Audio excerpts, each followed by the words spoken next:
open yung ating plunger o yung throttle valve, biglang pumasok yung hangin. Dahil mahangin, walang gasolina, biglang patay. Walang susunugin.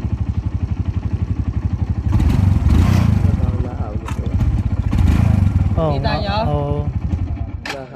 Doon siya namamatay.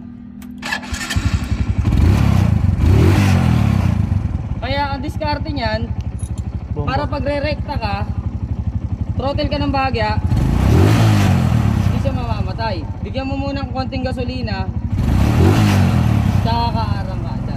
Pero pag biglang gano'n, mamamatay siya. Okay? So kita.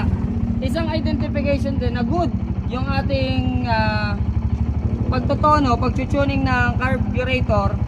Yung kapag tinrottle mo siya, may tinatawag tayong triangle method doon sa ating alam niyo yung umaangat na ganon sa ano tawag dito, sa monitor, di ba may pag nag-aangat ng RPM umaangat yung reading na ganon.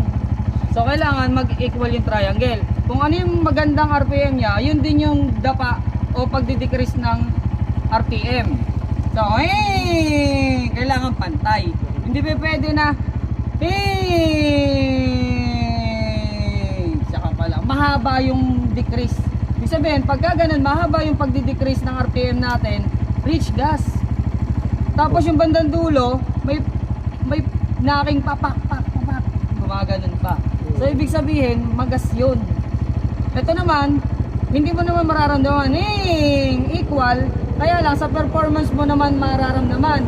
Kapag kwarta, tresera na, wala nang kinakapos na. Kasi kailangan niya ng gasolina para bumilis, wala na. Okay?